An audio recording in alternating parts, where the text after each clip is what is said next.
नमस्कार दोस्तों, आप सभी का स्वागत है हमारे YouTube channel BCS basic physics में। आज की इस वीडियो में हम कक्षा 12 जो एनसीईआरटी की पाठ्य पुस्तक है उसके 9वें चैप्टर किरण प्रकाश की एवं प्रकाशिक यंत्र का एक टॉपिक लेकर चल रहे हैं। आज का जो हमारा टॉपिक है वो है गोलीय दर्पण की वक्रता त्रिज्या कैपिटल R तथा उसकी फोकस दूरी स्मॉल f में संबंध। विद्यार्थियों, इस टॉपिक को पढ़ने से पूर्व हमें इससे पहले आए हुए सभी टॉपिक्स पढ़ने पड़ेंगे, जिसे हमने एक ही वीडियो में एक मैराथन वीडियो बनाया है। उस वीडियो में सारी संपूर्ण जानकारी दी है। उस वीडियो में हमने देख लिया है कि प्रकाश क्या होता है, प्रकाश की प्रॉपर्टीज क्या क्या होती हैं, प्रकाश के परावर्तन के बारे में, परावर्तन के नियमों के बारे में अध्ययन किया था। साथ में हमने उस वीडियो में देख लिया था कि दर्पण क्या होते हैं, गोलीय दर्पण से संबंधित महत्वपूर्ण परिभाषाएं और उससे प्रतिबिंब बनने के नियम और कहां कहां पर प्रतिबिंब प्राप्त होते हैं वो हमने लास्ट वीडियो में देख लिया था। यदि आप उस वीडियो को देखना चाहते हैं तो हमारे इस वीडियो की डिस्क्रिप्शन में जाकर उसके लिंक आपको मिल जाएगी, वहां पर जाकर भी आप उस वीडियो को देख सकते हैं। क्लियर विद्यार्थियों, इस वीडियो को स्टार्ट करते हैं और इसमें सबसे पहले तो हम बात करेंगे कि इसमें हमें दे रखा है गोलीय दर्पण। हम ये जानते हैं कि जो गोलीय दर्पण है एक खोखले गोले का कटा हुआ भाग होता है और उसके भी एक पृष्ठ पर चमकीली पॉलिश की हुई होती है। ठीक है, और उस गोले की वक्रता त्रिज्या मतलब जो गोला है उसकी वक्रता त्रिज्या और उसकी फोकस दूरी के मध्य हमें संबंध स्थापित करना है। क्लियर, हमें करना क्या है आपको पहले ये पता होना चाहिए। तो कैपिटल R और F में संबंध स्थापित करना है। एक छोटा सा डेरिवेशन है, कंटिन्यू बोर्ड पर फोकस बनाकर रखेंगे, आराम से समझ में आ जाएगा। मैं यहां पर दर्पण के रूप में अवतल दर्पण लेकर चलूंगा और अवतल दर्पण में कैपिटल R और F के मध्य संबंध स्थापित कर देंगे, वो समझ में आ जाएगा। उसके पश्चात हम आपको जो उत्तल दर्पण है उसमें भी उसी रिलेशन को थोड़ा सा समझा देंगे। क्लियर, मैं यहां पर लेकर चल रहा हूं एक अवतल दर्पण। देखिए बोर्ड पर फोकस करेंगे आप लोग। ये हमारे पास में है एक अवतल दर्पण। क्लियर, ये हमने ले ली है इसमें इसकी मुख्य अक्ष। ये क्या ली है हमने, मुख्य अक्ष हमने यहां पर ले ली है। क्लियर, अब देखिए एक प्रकाश की किरण जो कि मुख्य अक्ष के समांतर आपतित हो रही है, ये हमने क्या ली है, एक प्रकाश किरण जो कि मुख्य अक्ष के समांतर आपतित होती है। मुख्य अक्ष के समांतर हमने इसको दिखा दिया है।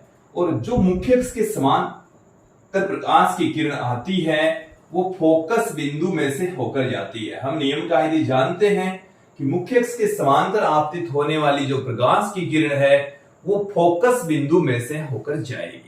कहां से होकर जाएगी, फोकस बिंदु में से होकर जाएगी। ये हमने पहले पढ़ लिया है, लास्ट वीडियो में देख लिया है। क्लियर, देखिए ये जो प्रकाश की किरण है हमने मुख्य अक्ष के समांतर आपतित करवाई है और हम ये कंसीडर कर लेते हैं कि ये बिंदु M पर आकर आपतित होती है।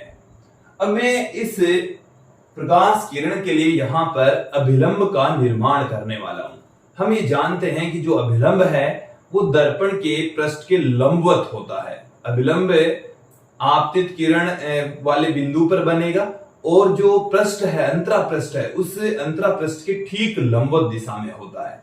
तो यहां पर इसके ठीक लंबवत दिशा में ये मैं एक अभिलंब का निर्माण कर रहा हूं। आप यहां पर पाएंगे ये जो अभिलंब हमने यहां पर खींचा है जिसको एन डेश से मैं पुट कर देता हूं, वो वक्रता केंद्र से होकर गुजरेगा। किससे गुजरेगा, वक्रता केंद्र से मतलब सी से होकर गुजरेगा। क्यों गुजरता है इसको भी आप लोग यहां पर समझ लीजिए।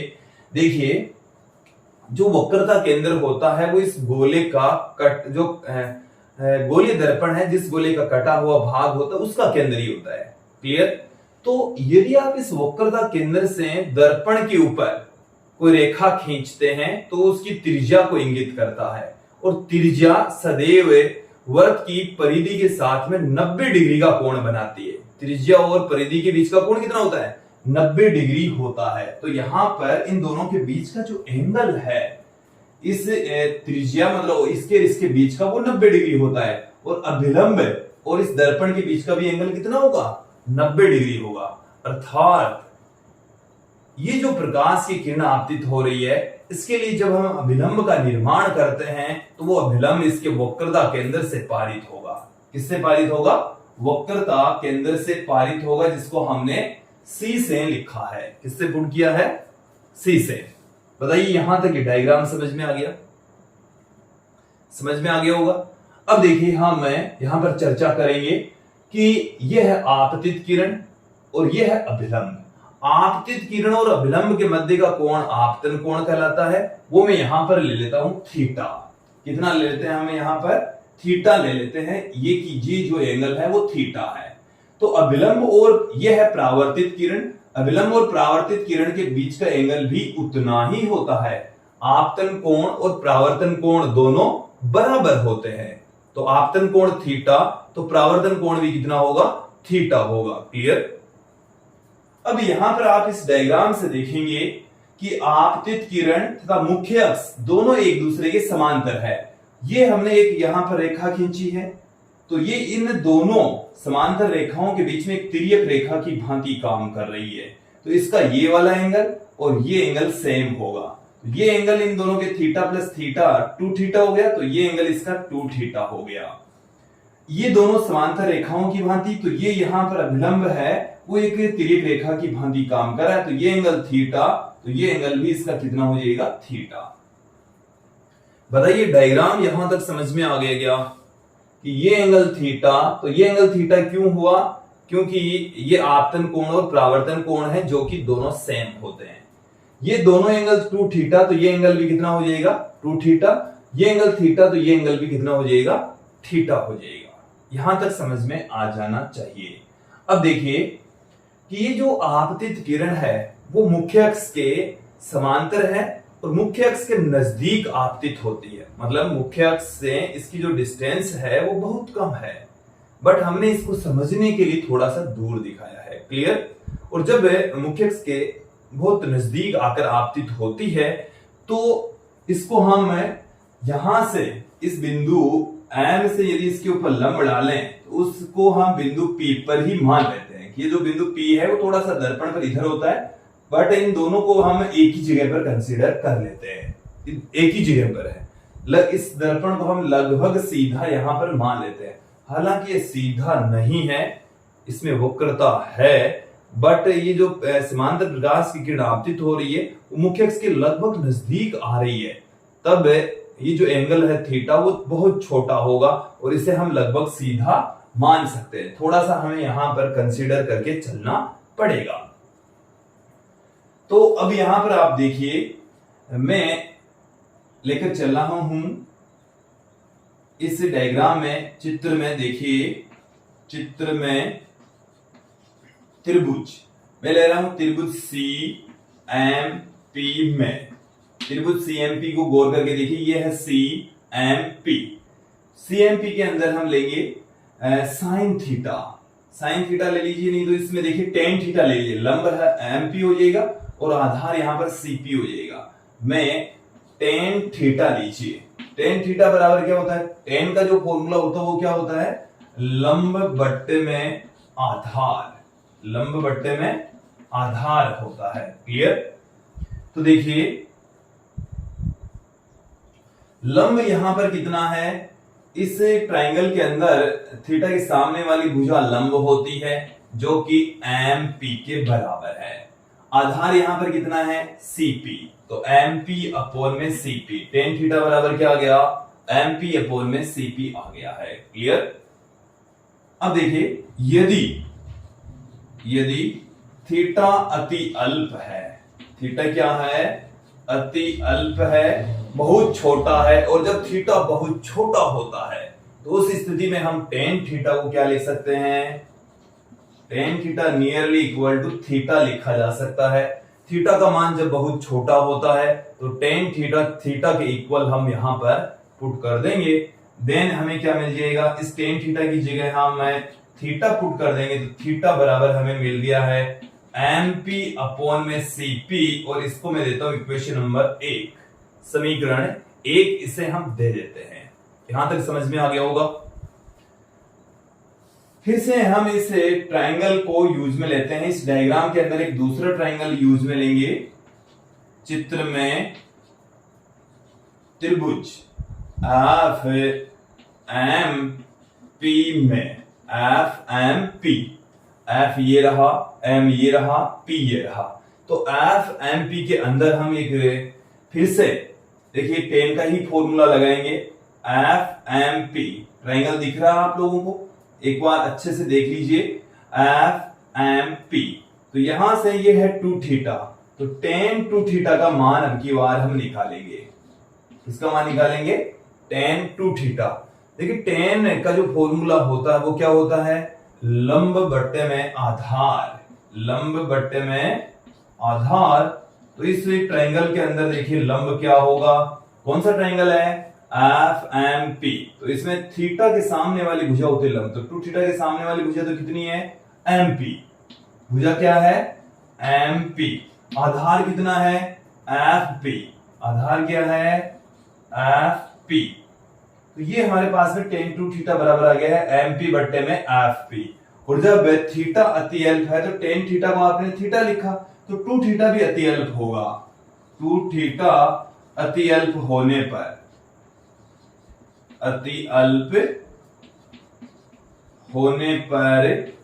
अतियल्प होने पर क्या हो जाएगा, tan 2 थीटा को भी हम क्या लिख सकते हैं, नियरली इक्वल टू 2 थीटा लिख देंगे। tan 2 थीटा किसके बराबर आ जाएगा, 2 थीटा आ जाएगा।